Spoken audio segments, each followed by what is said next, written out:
بہت سخت وعید ہے، بہت زیادہ انسان کو ہوشیار بھی رہنے کی ضرورت ہے اپنے ارد گرد سے۔ اور دوسرا، کہیں پر بھی اس طریقے کا کوئی بھی معاملہ ہو تو اللہ تعالیٰ کی اس پیغام کو ضرور پہنچانا ہے۔ اللہ تعالیٰ کی یہ آیات جو ہے نا، یہ ہمارے لیے بھی پڑھنے کے بعد عمل کے لیے ہے۔ آگے دیکھتے ہیں اللہ پاک کیا فرماتا ہے۔ پھر من، جو کوئی، سورہ البقرہ کی آیت نمبر 182، اعوذ باللہ من الشیطان الرجیم۔ پھر من، جو کوئی، خوافا، ڈرے، من سے، موسن، وصیت کرنے والے سے، جنفن، کسی قسم کی طرفداری، او یا اسمن، گناہ کا، فا پس اصلح، وہ صلح کروا دے، بینہم، درمیان ان کے۔ پھر جو کوئی وصیت کرنے والے سے کسی قسم کی طرفداری یا گناہ سے ڈرے، پس وہ ان کے درمیان اصلاح کروا دے، فلا، تو نہیں، اسما، کوئی گناہ، علیہ، اس پر، تو پھر کوئی گناہ اس پر نہیں ہے۔ انا، یقیناً، اللہ، اللہ تعالی، غفور، بے حد بخشنے والا، رحیم، نہایت رحم کرنے والا ہے۔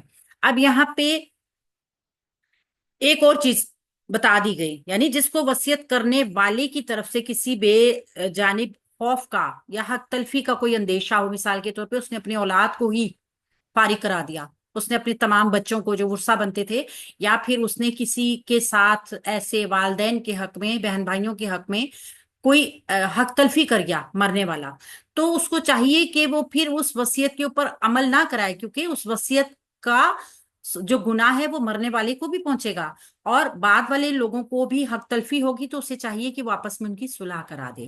پھر صلح کرانے میں کوئی گناہ نہیں۔ آپ دیکھیے اس کو گرامر سے پہلے دیکھتے ہیں۔ فا حرف عطف ہے، یعنی ابھی یہ مضمون جاری ہے، پچھلا جملہ اس کے ساتھ کنٹینیو ہے۔